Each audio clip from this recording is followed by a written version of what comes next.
boots on the ground as the Islamic State. The Obama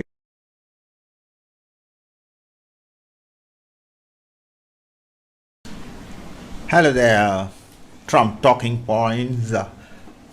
We discussed the war of narratives. The question is not about which of these narratives, according to the White House spokesman, the war of narratives helps with Islamic State's narrative. There is no war of narratives, but Islamic State as in fact a complication and inevitable result of just one narrative, the narrative of political correctness, which refuses to understand that the enemy is indeed radical Islamic terrorism. That this peculiar narrative of political correctness about Islamic terrorism that precedes the Islamic State. In fact, the narrative of Obama and Hillary Clinton administration brought about this Islamic State. This Obama-Hillary Clinton narrative announced beforehand to Al-Qaeda that there would be no boots on the ground when they were on the run. The Al-Qaeda then returned with its boots on the ground as the Islamic State. The Obama-Hillary Clinton narrative repeatedly revealed its military plans to its enemy, that they were committed to keep boots off the ground. This emboldened the enemy to declare a caliphate over wide swathes of territory, which were earlier sanitized by the American soldier. Remember, the American soldiers sacrificed their lives by the thousands, sanitizing Fallujah, Ramadi, Sinjar, Anbar province, all of which were handed out in a platter to the Al-Qaeda affiliate and a front, which was rather be now known as the Islamic State. The sacrifices of the soldiers were made vain by this no boots on ground and premature withdrawal insistence that flew from Obama-Hillary Clinton narrative based on political correctness.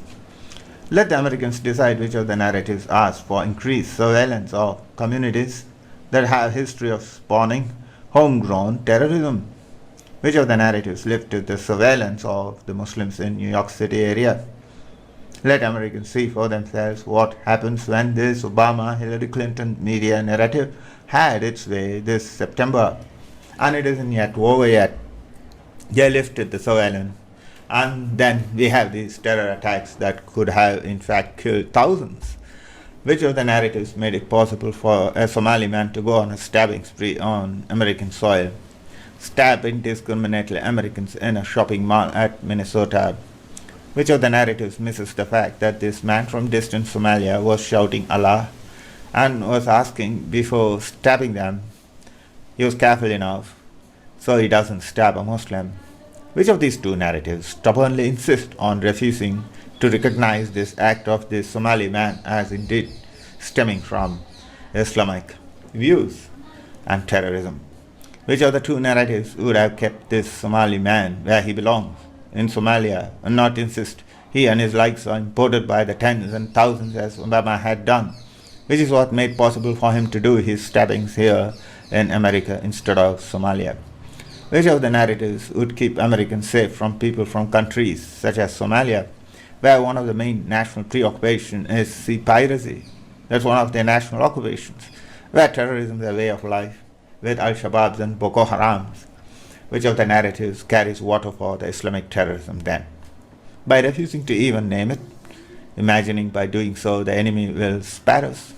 Which of the narratives pins its hopes on what the enemy says by avoiding altogether to mention it, then on what we do, rather than on what we do against that enemy, and calling spade as spade indeed, and dealing with it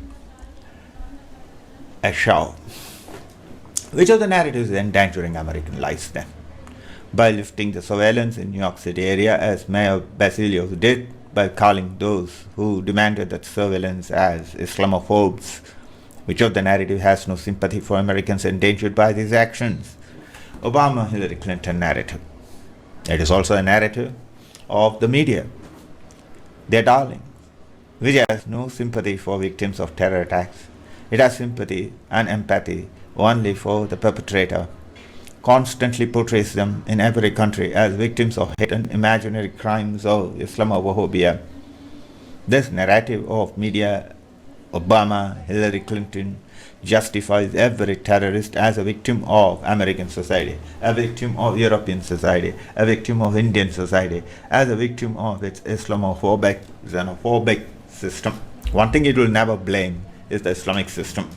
It victimizes in the end the average American. Now sick and tired of this double whammy, he gets hit by the Islamic terrorist and now hit by the media on the head.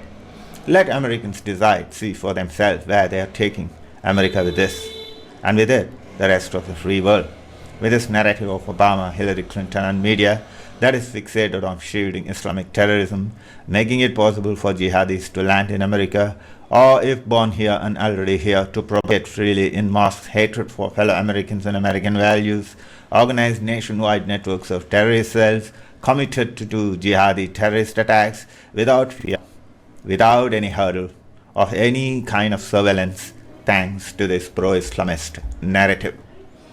This narrative of Trump, however, we hear now, is in direct contrast with the pro-Islamic narrative. The pro-Islamist narrative of Obama and Hillary Clinton refuses to call Islamic terrorism even by its name. It maintains that if we recognize Islamic terrorism, then that would be construed by Islamic State as a fight against Islam and ergo help it recruit more and more Muslims. By recognizing what we face as indeed Islamic terrorism actually, we don't turn a blind eye to what's happening in the recruiting fields. By recognizing Islamic terrorism, we will never agree to lift off any surveillance programs on this front. We will never agree to the suspension of surveillance program, which is what has led to this wave of attacks you see in New York City and New Jersey area. By acknowledging Islamic terrorism, we nip it in the bud where it is spread, in the mosques. We do not become oblivious of the hate preachers there, the networks of mosques preaching radical views.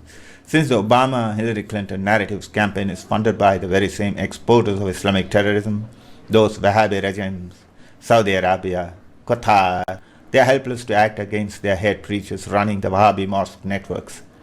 Let the Americans decide which of the narrative is carrying the water cans for Islamic terrorism.